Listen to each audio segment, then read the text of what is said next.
प्रिय आत्मन, आज आपके समक्ष एक बहुत सुंदर, यद्यपि बहुत छोटी सी ये कहानी है, लेकिन बहुत ही मार्मिक है और बहुत इस ये समझने की बात इसमें है।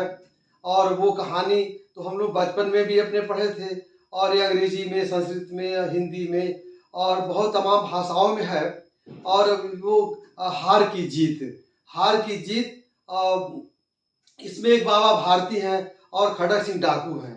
बाबा भारती के पास एक बहुत सुंदर वो घोड़ा था, जिसको देख करके खड़क सिंह बहुत लालायित था और वो सोचा बाबा भारती घोड़ा क्या करेंगे, अच्छा होता घोड़ा मेरे पास आता। तो वो अपाहिज का वो रूप धारण, अपाहिज का वेश बना करके और वो सड़क के किनारे अपना वो बैठा था। बाबा सोचे कि कोई दुखियारी, कोई अपाहिज है, और बाबा उसको अपने घोड़े पर बैठा लेते हैं और घोड़े को लेकर के वो अपना आगे बढ़ते हैं। तो कुछ दूरी पर जा करके और जो अपाहिज बना, वो है तो वो खड़क सिंह डाकू, लेकिन वो अपाहिज का के लिए वो नकली रूप बनाया है।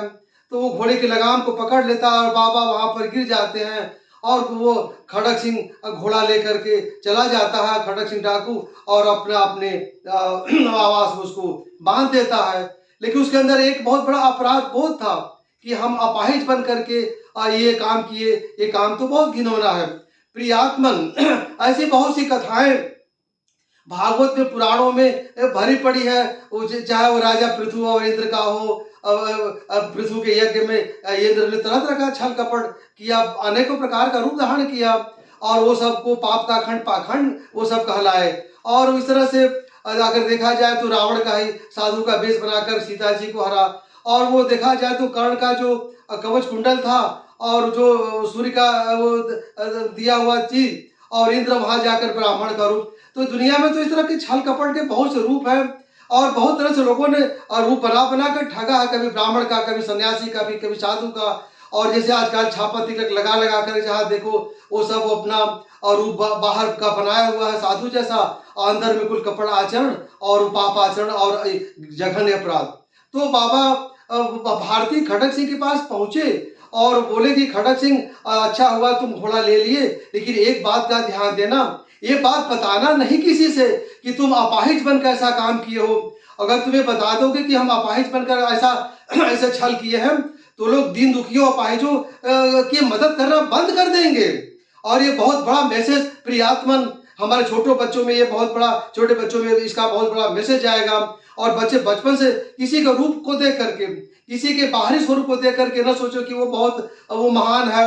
किसी का छापा तिलक दाढ़ी और कमंडल को देख करके वो भ्रमित ना हो कि रामचरितमानस में भी बात आती है। और वो किसी के स्वरूप को देख करके, क्योंकि उसमें बहुत से, उसमें भी काल नेमी और बहुत से ऐसे राक्षस हुए हैं जो अपना रूप बना बना करके बहुत सा वो छल प्रपंच किए। तो ये यहाँ मैं बात को बहुत डिटेल में न ले आकर के, मैं तो उसका प्रमाण इस वेदों का और पुराणों के श्लोकों से दे सकता हूँ, लेकिन यहाँ मेरा जो पर्पज है कि वो हर चीजों से हमें शिक्षा क्या मिलती है। ये साहित्य में कहानी भरी पड़ी है, अंग्रेजी में, हिंदी में, संस्कृत में, अन्य तमाम भाषाओं में हार की जीत। यद्यपि देखा जाए तो बाबा भारती वहां पर घोड़ा उनके हाथ से छीन लेता है और जीत हो गई खड़क सिंह की। लेकिन सचमुच में देखा जाए तो खड़क सिंह की हार है और जीत तो बाबा भारती की है। बाबा भारती, और फिर वो घोड़ा वापस कर देता है खड़क सिंह और क्षमा मांगता है और बोला हमसे गलती हो गई, हमको क्षमा करिए।